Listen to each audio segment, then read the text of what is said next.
अलवर ग्रामीण विधानसभा क्षेत्र में सोमवार को राजस्थान प्रदेश कांग्रेस कमेटी की ओर से बूथ लेवल एजेंट प्रशिक्षण कार्यक्रम का आयोजन किया गया। कार्यक्रम का मुख्य उद्देश्य आगामी चुनाव में बूथ प्रबंधन को मजबूत बनाना, मतदाता सूची में अनियमितताओं पर रोक लगाना और वोट चोरी की संभावनाओं को समाप्त करना रहा है।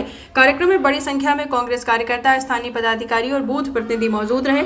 वक्ताओं ने कहा कि पार्टी की जीत बूथ से तय होती है, इसलिए हर बूथ पर प्रशिक्षित एवं सतर्क बीएलए की तैनाती बेहद आवश्यक है। प्रशिक्षण के दौरान बीएलए की भूमिका, जिम्मेदारियां, मतदान केंद्रों पर आचार संहिता, मतदाता सूची का गहन अवलोकन, संदिग्ध प्रविष्टियों की पहचान तथा चुनाव आयोग के दिशा निर्देशों की पहचान जानकारी दी गई। वक्ताओं ने जोर दिया कि फर्जी मतदान, मतदाता सूची में गड़बड़ियों और प्रभावित मतदान जैसे मामलों में बीएलए की तत्परता और कार्यवाही महत्वपूर्ण होती है। कार्यकर्ताओं ने माना है कि इस तरीके की प्रशिक्षण से जानकारी बढ़ती है और संगठनात्मक मजबूती मिलती है। एसआईआर का अभियान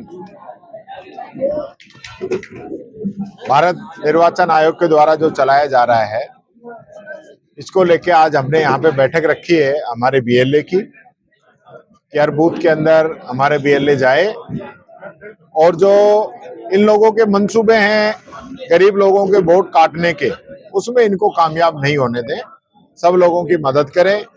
और विशेष रूप से क्योंकि अभी एसआईआर की राजस्थान में तो कहीं जरूरत थी नहीं, 3 साल बाद चुनाव थे, लेकिन यहाँ पंचायती राज और नगर निकाय के चुनाव भी बीजेपी जो है एसआईआर के माध्यम से कराना चाहती है, इसीलिए इन लोगों ने अभी तक चुनाव नहीं कराए, इनकी हालत यहाँ पे खराब है। तो इसलिए ये एसआईआर फर्स्ट फेज के अंदर राजस्थान के अंदर आया है और हम ये कहना चाहेंगे, ये चाहे कितने भी जोर लगा लें, नगर निकाय और पंचायती राज के अंदर कांग्रेस पार्टी जिस प्रकार से जनता के अंदर जीत हुई है, इसी प्रकार की जीत दोहराएगी। और एसआईआर के अंदर हम लोगों के वोट नहीं कटने देंगे, उनकी मदद करेंगे। और प्रशासन से भी कहना चाहूंगा कि वो सहयोग करें, जल्दबाजी नहीं करें। अभी जल्दबाजी बहुत ज्यादा हो रही है, उस जल्दबाजी पे रोक लगाएं और गरीब लोगों के वोट नहीं काटें। कांग्रेस की क्या रणनीति रहेगी? कल बीएलए जो कल दिल्ली के अंदर बैठक है, राहुल जी, खड़गे जी बैठक को ले रहे हैं और जिन राज्यों के अंदर एसआईआर का प्रोग्राम चल रहा है, वहां के प्रदेश अध्यक्ष और नेता प्रतिपक्ष लोगों को भी बुलाया गया है। तो ये बहुत गंभीरता से कांग्रेस इसको ले रही है और हमारा प्रयास यही रहेगा कि हमारे कार्यकर्ता जनता के जो भी डॉक्यूमेंट्स में मदद कर सकता है, उनकी मदद करें। देखिए, आज तक इतिहास में कभी नहीं हुआ है जहां स्ट्राइक रेट 90% हो जाए।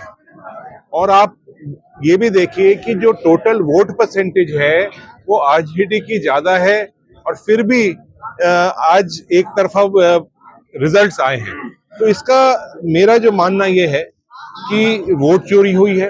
राहुल गांधी जी ने उसके ऊपर पूरा अभियान चला है, रोड जो हुआ है, यात्रा निकली है, लेकिन वो वोट वापस ठीक नहीं हो पाए। इलेक्शन कमीशन ने वोट ठीक नहीं किए और पोलिंग से 48 घंटे पहले, 24 घंटे पहले 10-10 हजार रुपए हर महिला को बांट दिए।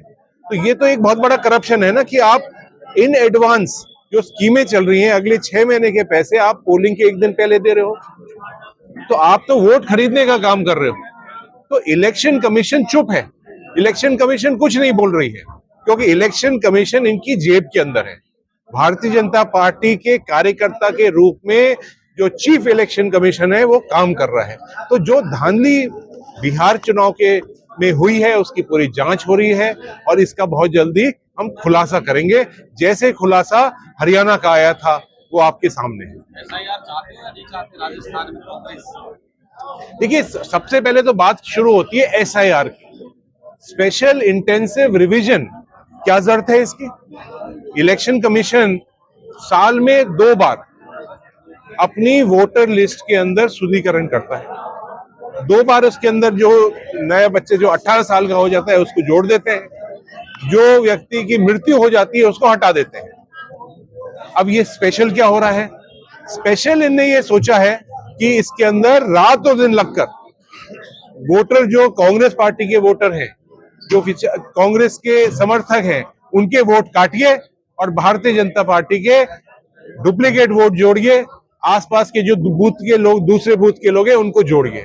तो ये स्पेशल इंटेंसिव रिवीजन के अंदर कहीं ना कहीं दाल में